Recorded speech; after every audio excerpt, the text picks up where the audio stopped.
ہلتے ہلتے پھر جسم ہلتے ہیں. طاہر القادری صاحب تشریف فرما ہے، ان کے سامنے بڑی بڑی چوکوں کے اندر پہلے آہستہ آہستہ ہلتے ہیں، پھر پورا مجمع تھرکتا ہے اور وہ اس کے اندر ان پہ دھمال پڑتی ہے. اور فرمایا لا انکار علیہ فی ذالک، فرمایا محفل میں کوئی کھڑا ہو جائے اور وعظ کرنے لگے، فرمایا شریعت میں اس پر کوئی انکار ہے ہی نہیں.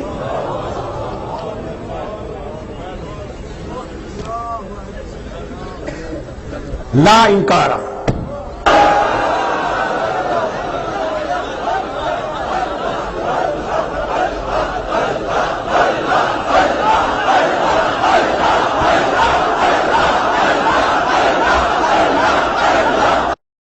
وجد آ جاتا ہے اور کہتے ہیں جی یہ آپ کیا جانیں، یہ سماع ہے. اشتہارات بھی چھپتے ہیں تو محفل سماع، اور نہیں جانتے کہ یہ سماع اہل ایمان کا نہیں ہے، اہل شرک کا ہے. اہل ایمان ان کے دلوں کو سکون قوالیوں سے نہیں ملتی، ساز گانے باجے سے نہیں ملتی، ان کے دل کو لذت ملتی ہے تو عرش والے کے کلام کو سن کر. آئیے اہل ایمان کا سماع سے آگے رکھتے ہیں. مالک فرماتا ہے اولئک الذین انعم اللہ علیہم من النبیین من ذریۃ آدم وممن حملنا مع نوح ومن ذریۃ ابراہیم واسرائیل وممن ہدینا واجتبینا اذا تتلى علیہم آیات الرحمن خروا سجدا وبکیا.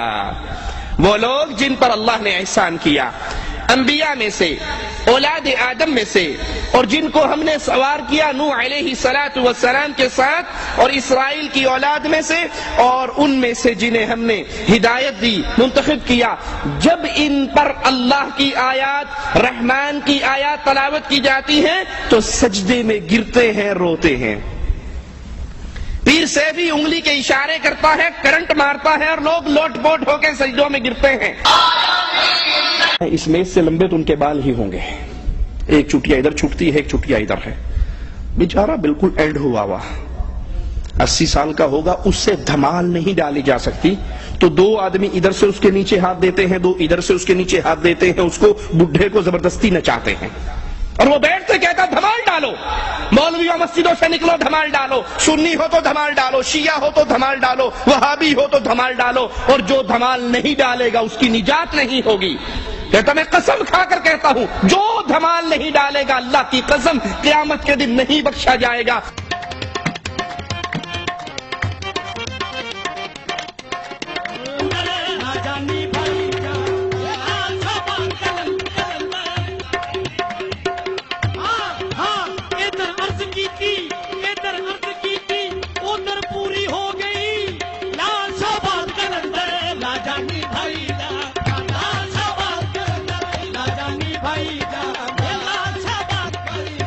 فرماندے نے جڑا تمال نہیں پائے گا وہ بڑا بہن. سرکار فرماندے نے پاویں کوئی شیعہ ہے، پاویں کوئی سنی ہے، پاویں کوئی وہابی ہے، جڑا کوئی تمال نہیں پا رہا وہ علی پاک دا منکر ہے. جڑا علی پاک دا منکر ہے، سرکار کہندے نے، میں سرکار نوری پوری والے دی قسم کھا کے کہنا کہ او دی حشر نو بخشش نہیں ہونی. لال صاحب کہندے نے پاویں کوئی وہابی ہے، وہ سرکار دی تمال نہیں پائے گا، وہ علی پاک دا منکر ہے، تے جڑا علی پاک دا منکر ہے وہ دی میں بہن. اللہ کا واسطہ دے کر پوچھتا ہوں اے اہل ایمان، اس ظالم کے اس کفریہ جملے پہ غور کرو، جو دھمال نہیں ڈالے گا قیامت کے دن نہیں بخشا جائے گا. اللہ کے گھر میں کھڑے ہو کر پوچھتا ہوں کیا ابو بکر نے دھمال ڈالی؟ کیا عمر، عثمان و علی، طلحہ و زبیر، حسن و حسین انہوں نے دھمال ڈالی؟ عورتیں بھی دھمال ڈال رہی ہیں، مرد بھی دھمال ڈال رہے ہیں، اور یہ بڈھا کرسی پہ بیٹھ کے ناچ رہا ہے. اور جو دھمال نہیں ڈالتا ان کو ماں کی گالیاں دیتا ہے، بہن کی گالیاں دیتا ہے، گنتی گالیاں دیتا ہے. جو دھمال نہیں ڈالے گا اس کی ماں کو یوں، اس کی بہن کو یوں. یہ کون سا دین ہے؟ یہ تو نے دین اسلام کے چہرے کو مسخ کر دیا. دین اسلام وہ اللہ کے رسول صلی اللہ علیہ وسلم کا دیا ہوا وہ پیارا دین، آج اس کی صورت کو تم نے بدل دیا. آئیے ہم بتاتے ہیں، یہ دھمال، یہ ساز، یہ گانے، یہ ڈھول، یہ طبلے، یہ چمٹے، یہ سرنگیے، یہ دین محمد میں نہیں، یہود و نصارہ اور حنود کے مذہب میں ہے۔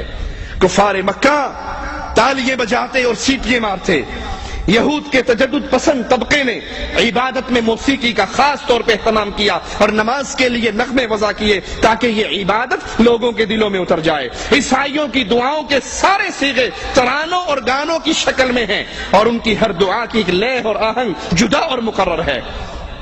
تحریف شدہ زبور کے اندر ہے، نرسنگے کی آواز کے ساتھ خدا کی حمد کرو، تاردار سازوں اور بانسری کے ساتھ اس کی حمد کرو، زور سے جھنجھناتی جھانج کے ساتھ خدا کی حمد کرو۔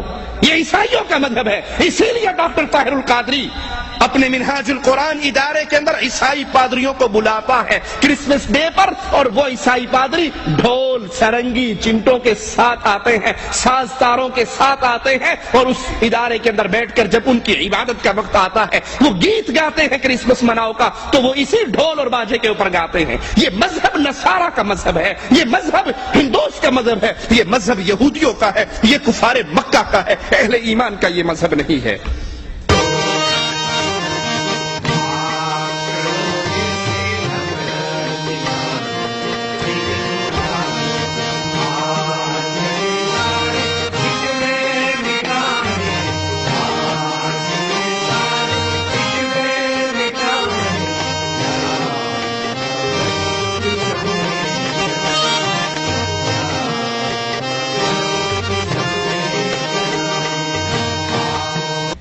اہل کتاب کی طرح حنود کی عبادت میں بھی گانے اور موسیقی کی بڑی اہمیت ہے۔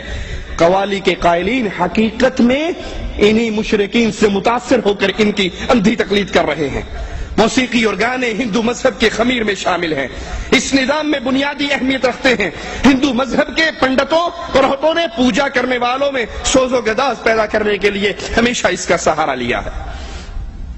دور رسالت، دور صحابہ، تابعین کا دور، یہ گانا، راگ اور موسیقی کو غیر اسلامی سمجھتا تھا، یہ غیر اسلامی عمل تھا۔ دور صحابہ کے اندر، تابعین کے اندر، رسول کریم صلی اللہ علیہ وسلم کے دور میں، اسی لیے اللہ کے نبی صلی اللہ علیہ وسلم نے جب ایک بانسری کی آواز سنی اور ایک روایت میں ڈھول کی آواز سنی تو اپنے کانوں میں انگلی دے لی۔ عبداللہ ابن عمر نے یہ سنا تو انہوں نے بھی اپنے کانوں میں انگلی دی اور کہا میں نے رسول اللہ صلی اللہ علیہ وسلم کو ایسے ہی کرتے دیکھا۔ شیطان کی آواز کی تفسیر میں ہے کہ یہ شیطان کی آواز گانا ہے۔ رسول کریم صلی اللہ علیہ وسلم فرماتے ہیں مجھے دو